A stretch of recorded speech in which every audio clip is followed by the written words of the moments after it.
again and tell us not.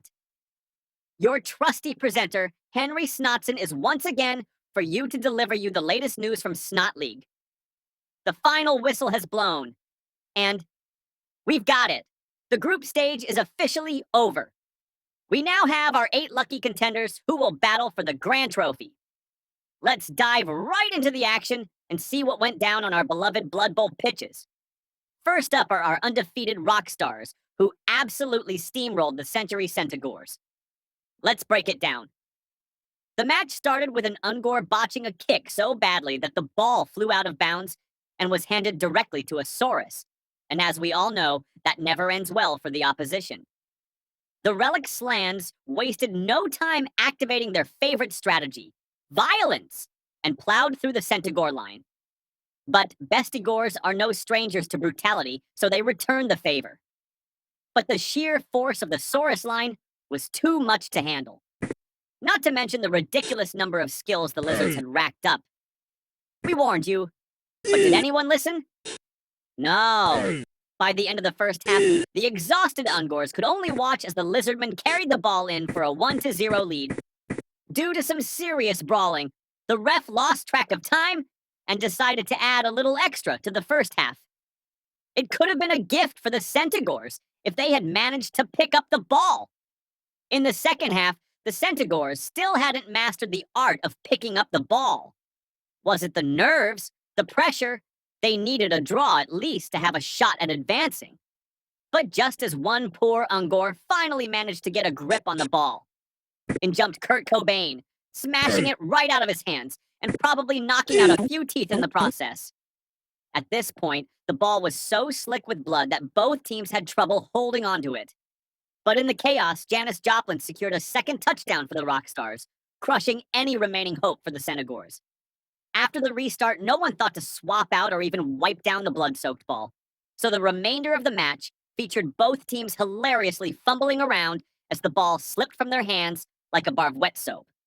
Final score, 2-0 for the Rockstars, who finished the group stage in first place with a jaw-dropping 7 wins and, perhaps even more impressive, 0 touchdowns conceded. That's right, they didn't allow their opponents a single touchdown all group stage, cementing their status as the clear favorites going into the knockout rounds. As for the Centaurs, the result of this match was crucial for their hopes of advancing, and as we saw, it didn't exactly go their way. Our chaotic beasts have since retreated to a local tavern to drown their sorrows in grog.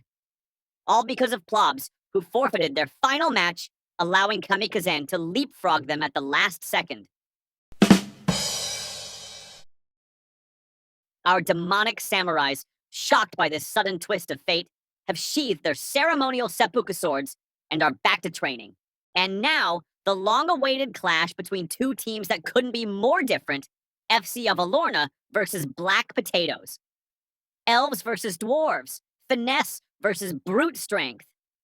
Knowing the reputation of his opponents, the Elven coach spared no expense on extra medical staff, ignoring the fact that this increased the payout the dwarves would get from the equalization fund. After a few polite but tense exchanges between the coaches, the match was ready to begin. But then, chaos, screams of rat, a big scary rat erupted from the Elven players. Ref! Ref! Where is deratization services? It turns out the so-called rat was none other than the infamous Glart Smashrip. The panic, however, was all part of a clever Elven ruse, a bit of artistic performance designed to distract the dwarves. Before the bearded ones knew it, several elves had already leapt past their defenses, securing the first touchdown. Furious, the dwarves pressed hard, but in their rage, they had trouble holding onto the ball, much to the delight of their pointy-eared opponents. A huge melee ensued, during which Kylie Indio seriously injured Ronaldinha, a devastating blow for the Elven fans, if they even exist. Yeah. The injury was so severe that she'll miss the next game, a disaster for FC Avalorna fans, and a great gift for their quarterfinals opponents. This incident rattled the elves, who shifted from attacking to calculating their chances for survival. The only thing that saved them was the halftime whistle, which stopped the dwarves just inches from the end zone. The furious bearded ones demanded a few extra seconds from the referee, but he remained firm. In the second half, the dwarves seemed like a completely different team, calm, collected, and apparently having mastered some new meditation techniques during the break. Meanwhile, the elves faced catastrophe. Peppa, their thrower, had somehow smuggled a phone onto the field and was once again too distracted by it, allowing a dwarf to tackle her and equalize the score. Desperate, FC Avalorna tried to execute their earlier plan.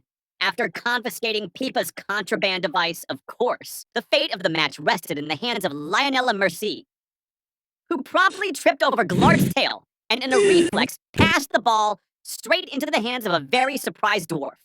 The Black Potatoes began their slow, methodical march toward the end zone, but realizing they wouldn't make it in time, they decided to show their respect for the elves by performing a group sandwich foul on Lionella. Let's just say there wasn't much left of her. And so Black Potatoes secure second place in the group, while FC Avalorna, now without both of their promising handmaidens, face a grim future in the semifinals. Without them, their chances are looking pretty slim. We all know that the Chain Links disbanded, and Reedwood Riders refused to continue in the competition, so their scheduled match was really just a formality. But here's the twist. Just as the referee was about to call it on the empty field, it turned out there was someone wandering around the stands, one of the witch hunters. Our Imperial Administration worker, completely engrossed in his business, seemed a little confused when he was awarded 3 points for simply showing up. But he took them and hurried off, muttering something about chasing a heretic. And that, folks, was the most exciting part of the match. It's also officially confirmed that both teams are out of the group stage, marking the end of their journey in the league. As for the Chain Links, it seems they've returned to their normal routines of monastic life. However, the skills they picked up during their Blood Bowl training have certainly added some flair to their repertoire. In fact, the priests have praised the team for how the sport helped foster brotherhood and strengthen their bonds. Rumor has it that the Flagellants even tried to start an intermonastic league, believing the regular battles on the pitch satisfied some of their more sadomasochistic tendencies. In their final match, the Citywood residents faced off against Sheikh Kefir and his Al Nasser squad. The Druids and Fairies were under enormous pressure. They really needed a good result here, but, well, things didn't go as planned. Let's dive into the match. Right from the start, the Arabian Dervishes proved to be a massive problem for the Druids. Hakim, with his signature twirling moves, danced circles around the fairy carrying the ball. Meanwhile, there was almost a tragedy on the pitch. Wolf collapsed lifeless after a brutal hit. Fortunately, the medical team rushed in and got him back on his feet, though he spent the rest of the first half on the bench.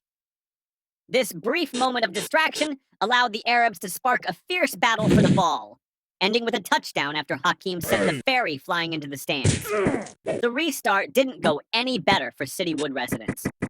Due to an error by one of their players, the Arabs once again took control of the ball.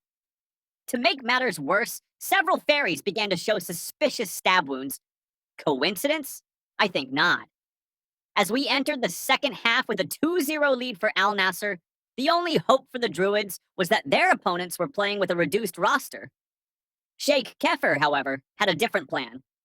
He employed a tactical retreat, slowly giving up ground while focusing on eliminating the fairies one by one. Once he lured Citywood residents deep enough into his half of the field, he performed his signature move, sprinting past the surprised Druids to score a third touchdown. Fuchs tried to stop him, but Kefir was just too quick. In the final minutes, desperate to avoid a crushing defeat, the Fairies decided to copy Kefir's strategy and managed to sneak a touchdown along the sidelines, bringing the score to 3-1. But it was too little, too late. With this result, the Druids and Fairies are eliminated from the competition. However, happy with their prize for finishing 5th, they return to their forest, ready for the upcoming harvest season. We've got quite the story, as the crew of We Are the Pirates refused to play their match against the Dead Rock Rumblers. And why, you ask?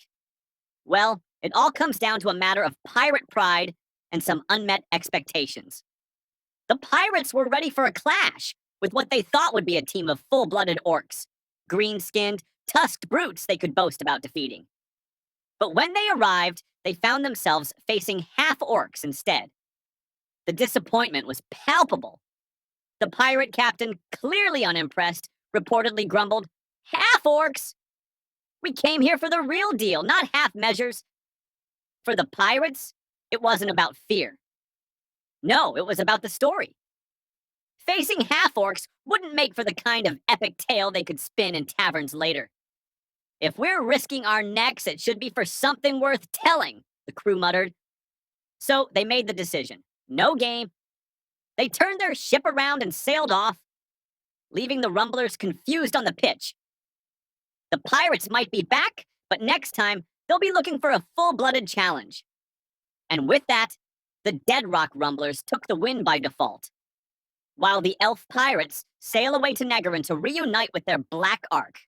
In their farewell match, our murderous little halflings, the Princess of Doom, took on the plague-ridden clowns of Electric Boogaloo Carnival. Both teams were desperate to give their fans a parting gift in the form of a victory, but this time it was the halflings who triumphed. What a brutal spectacle they put on. Our poor plague clowns didn't have much to laugh about when, during an ill-advised solo run, their pogo jumper was caught midair by a halfling wielding a chainsaw. Before the ball even hit the ground, another halfling swooped in, literally catching it in his mouth like a hamster with a snack, and charged headlong toward the end zone. Mr. Explodey tried to intervene, but accidentally knocked out the only player standing in the halfling's way. With the lead firmly in hand, the halflings doubled down on their philosophy that violence is always the answer, and proceeded to obliterate the remaining Nurgle worshippers, taking their time and scoring the final touchdown in the closing moments. Sadly, neither team will be moving on to the knockout stages. However, there's a surprise twist. Due to severe roster shortages, mostly caused by this very match, the Nurgle Circus Master offered the halflings a spot in his troupe. Oh, I can't wait to see what sort of twisted performances they'll cook up together. The final match of the group stage has been played between Bilbali Ballers and Defiance, and it was a fight for the top spot in Group A. In the stands, Sheikh Kafir and his team were nervously cheering both teams, hoping for a draw to boost their own chances. With the starting whistle, the heavens opened, and a torrential downpour hit the field, throwing the Astalian team's plans into disarray.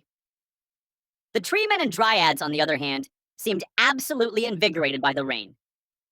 The first to feel this invigoration was Janice Joplin, who collapsed to the ground after a powerful hit to the ribs and had to be carried off the field.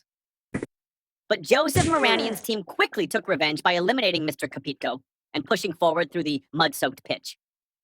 Just when things were looking up for Bilbali, their ball carrier, Essen Marinin, fell victim to a perfectly timed attack by a naiad and a fairy. What's a naiad, you might ask? Well, it's a water spirit, and you can imagine what happens when a water spirit gets a lot of rain. It becomes very strong. The Defajan's naiad seemed utterly unaffected by the rain, and while the Astalians struggled to recover the loose ball, the spirits casually scooped it up and disappeared into the downpour. Fortunately, Arcadio Buendias spotted the mysteriously levitating ball and stopped it just in time, preventing a touchdown. The second half began with a minor scandal, as the referee mistook a fairy for a mosquito buzzing near his ear and swatted her a little too hard. Thankfully, Jeremna was able to continue playing. Perhaps feeling guilty, the referee later overlooked a brutal foul by another fairy on the Astalian captain. Soon after, Bilbali found themselves once again chasing after the elusive water spirits, who had once again broken through their defense and scored a touchdown for Defajans. As the score ticked up, the rain began to let up. Though, the pitch was still soggy. Bilbali had some time left to equalize, with the Al-Nasr cheering them on from the stands, but their offensive push hit a dead end. In a last desperate act, they attempted a pass in the final seconds, but a lineman tripped, sealing their fate. And there we have it. Defiance finished the group stage in first place, Al-Nasr stays on second, while Bilbali Ballers, with this loss, dropped to fourth place in the group. But don't worry, we'll still see them in the knockout rounds. The group stage is behind us, folks, and you know what that means. It's time for the knockout stage. 8 of the best teams from both groups will now go head-to-head in what promises to be an epic showdown. Let's take a look at the matchups. First up, we've got the undefeated Relic Slants from Rockstars, who will be looking to keep their clean sheet against Bilbali Ballers. Many bookmakers aren't giving Joseph Moranian's squad much of a chance, but we all know that this miracle worker has pulled off some stunning upsets in the past. Next, we have Black Potatoes taking on the half-orcs of Deadlock Rumblers, giving us a classic dwarves versus orcs matchup. Although both teams are a bit of a twist on the traditional racial lineups, then we've got the heavily battered FC Avalorna, who will face off against Sheikh Kafir and his caravan. Rumor has it the boys are already rubbing their hands in anticipation of new additions to their harem, but maybe the elves will pull out some tricks, like they always do. Who knows? And finally, we have a showdown between the demonic forces of Kamikazen, straight from far-off Nippon, and the peaceful woodland creatures of Defiance. The clash between fiery chaos and water spirits promises to be very interesting. May the best teams emerge victorious. We'll keep you updated with all the action as it unfolds. Henry Snotson wishes you a fantastic day, and we'll see you again in about 2 weeks.